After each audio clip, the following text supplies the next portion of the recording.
بسم اللہ الرحمن الرحیم۔ السلام علیکم ورحمۃ اللہ وبرکاتہ۔ جی پچھلی ویڈیو میں سلطان صلاح الدین کے جو واقعات تھے وہ ختم ہو چکے ہیں۔ آج سے ہم سٹارٹ کرتے ہیں ابن قاسم محمد بن قاسم۔ ابن قاسم کا پورا نام عماد الدین محمد بن قاسم تھا، جو کہ بنو امیہ کے ایک مشہور سپہ سالار حجاج بن یوسف کے بھتیجے تھے۔ محمد بن قاسم نے 17 سال کی عمر میں سندھ فتح کر کے ہندوستان میں اسلام کو متعارف کروایا۔ ان کو اس عظیم فتح کے باعث ہندوستان و پاکستان کے مسلمان میں سے ایک ہیرو کا اعزاز حاصل ہے، اور اسی لیے سندھ کو باب السلام کہا جاتا ہے، کیونکہ ہندوستان پر اسلام کا دروازہ یہاں سے کھلا۔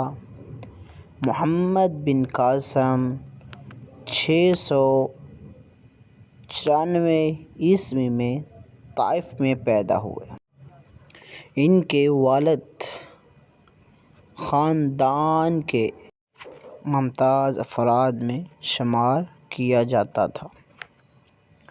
جب حجاج بن یوسف کو عراق کا گورنر مقرر کیا گیا تو اس نے ثقفی خاندان کے ممتاز لوگوں کو مختلف عہدوں پر مقرر کیا۔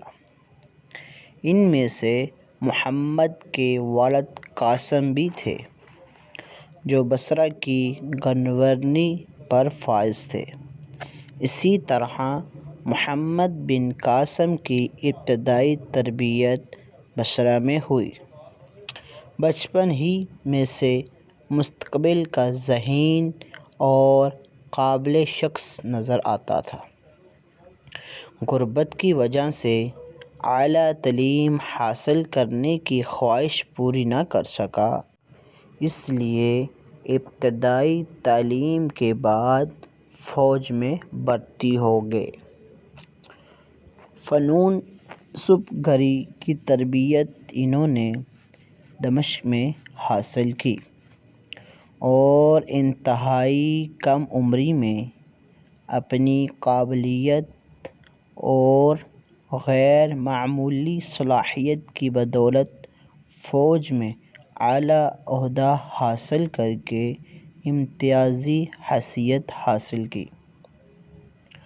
محمد بن قاسم کو 15 سال کی عمر میں 708 ہجری کو ایران میں قاجار کی بغاوت کے خاتمے کے لیے سپہ سالاری کے فرائض سونپے گئے۔ اس وقت بنو امیہ کے حکمران ولید بن عبد الملک کا دور تھا، اور حجاج بن یوسف عراق کا گورنر تھا۔